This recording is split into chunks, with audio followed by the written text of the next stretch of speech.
बंधुवर जय सीताराम। देखिए, आज मैं आप लोगों को अपने वीडियो के माध्यम से एक ऐसी सच्चाई को बताना चाहता हूं, आप लोगों को एक ऐसी सच्चाई से रूबरू कराना चाहता हूं कि जिसको शायद है कि आप लोगों ने सुना होगा, मानता हूं कि सुना होगा, लेकिन उसकी गहराइयों तक उम्मीद है मुझे कि आप लोग नहीं पहुंचे होंगे। तो आइए प्रारंभ करते हैं इस वीडियो को।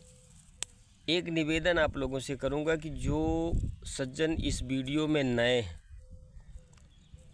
तो प्लीज़ आप लोग मेरे चैनल को सब्सक्राइब कर लीजिएगा। और हाँ, एक चीज़ और बता दूं, चैनल सब्सक्राइब करने के साथ साथ बेल आइकॉन का बटन दबाना ना भूलिएगा, क्योंकि जब आप बेल आइकॉन का बटन दबा देते हैं तो क्या होता है ना कि जो भी मेरे वीडियो के नोटिफिकेशन होते हैं वो पहले आप लोगों तक पहुंच जाते हैं। बन जाए तो लाइक करिएगा, अपने भी इष्ट मित्रों को, दोस्तों को शेयर करिएगा। और मुझे सपोर्ट करने के लिए आप सभी लोगों को धन्यवाद। तो बंधु, आइए प्रारंभ करते हैं इस वीडियो को। देखिए, हम अपने जीवन काल से कुछ समय पीछे जाते हैं। तो जब हम कुछ समय पीछे जाते हैं और इतिहास पढ़ते हैं तो जानकारी मिलती है कि कुछ समय पहले मंत्र काम करते थे। कुछ समय पहले मंत्रों में इतनी शक्ति होती थी कि जो भी कार्य होता था मंत्रों के ही द्वारा सिद्ध और पूरा किया जाता था। फिर थोड़ा और आगे बढ़े तो मंत्रों की जगह को तंत्रों ने कब्जा कर लिया। मंत्र की जगह तंत्र का काम प्रारंभ हो गया। तंत्रों के माध्यम से संपूर्ण कार्य सिद्ध किए जाने लगे, पूरे किए जाने लगे। फिर कुछ समय और आगे जब हम बढ़ते हैं अपने जीवन काल में, कुछ समय और आगे आते हैं तो ना मंत्र बचे हैं ना तंत्र बचे हैं। अब केवल और केवल यंत्रों के माध्यम से कार्य हो रहा है। लेकिन बंधुवर, विडंबना इस बात की नहीं है कि मंत्र भी फेल हो गए, तंत्र भी फेल हो गए और यंत्र भी लगभग कम हो गए हैं। उनके द्वारा भी कार्य अब कम होने लग गया है। लेकिन विडंबना इस बात की है कि अब षड्यंत्र का कार्य हो रहा है। हर चीज़, कोई भी कार्य करिए, षड्यंत्र के ही माध्यम से कार्य आप लोगों के हो रहे हैं। दुनिया षड्यंत्र के पीछे भग रही।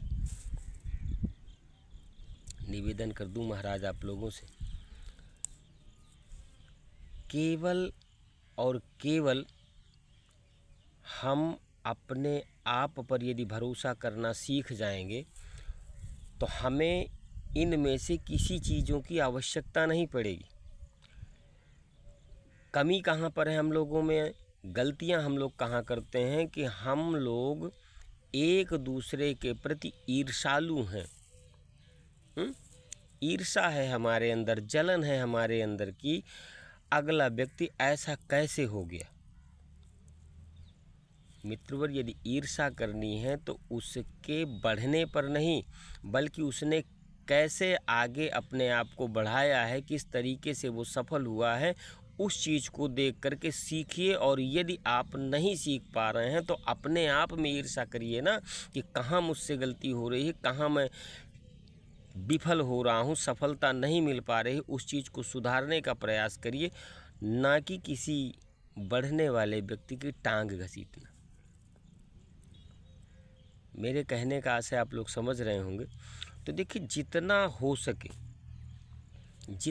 सके उतना एक दूसरे से प्रेम मोहब्बत से रहने का प्रयास करिए, एक दूसरे का सहयोग करने का प्रयास करिए। यदि आपसे कोई चीज़ नहीं बन पा रही है और सामने वाला उस चीज़ में निपुण है तो आप उससे निवेदन करिए कि भैया ये चीज़ मुझसे नहीं हो पा रही, आप मुझको इस चीज़ का ज्ञान दीजिए, बताइए। वो आपको ज़रूर बताएगा,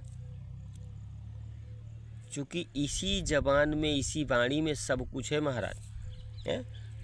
बहुत अच्छे संत रहे, उन्होंने लिखा है ना कि ऐसी वाणी बोलिए कि मन का आपा खोए, औरन को शीतल करे आपहु शीतल हो।